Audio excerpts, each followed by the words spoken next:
احنا هنا في محل مغازل سمير نعمان. تمام. السلام عليكم ورحمة الله وبركاته. فيديو النهارده في الوكالة في الحضرة في اسكندرية. هنعرف ان شاء الله النهارده مع بعض اسعار الفاكهة ايه. 3 جنيه. تعالى بقى قول لي انهي ال 3 جنيه. البلدي دي 3 جنيه. ده البلدي؟ ده البلدي 3 جنيه عصير. الكيلو ب 3 جنيه. عصير. ده اي حد يجي يشتري كيلو منك ب 3 جنيه؟ 3 جنيه. ولا ده سعر الجملة؟ لا سعر الجملة 3 جنيه. يعني ما ينفعش تاخد كيلو، تاخد مركو. استفندي موركو. تمام. عامل كام بقى السبت؟ 2.5 الكيلو. الكيلو جملة ب 2.5. يتباع 3.5 بره.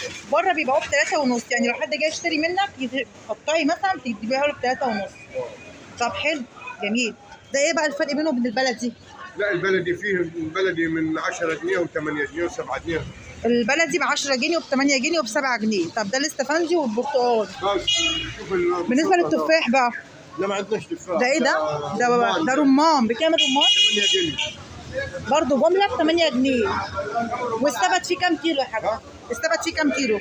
فيها 5 كيلو. الثبت فيه 5 كيلو. والثبت الشوال ده فيه كام كيلو؟ الشوال ده فيه 50. 50 كيلو. 50 كيلو في 3 جنيه كيلو. ده يا جماعه ده شغل للتجار. تمام كده، غير الشغل القطاعي. لو حد عايز ياخد منك مثلا بالكيلو بيبقى كام الكيلو بقى؟ لا الكيلو بره. هنا جمله. هنا جمله بس. هنا سوق جمله بس. تمام. وبالنسبه المركو ده ب 2.5 فندي وبره يتباع 3.5. تمام. قد ايه كام كيلو الثبت؟ 12. 12 كيلو ب 2 جنيه ونص. تمام كده. شكرا جدا.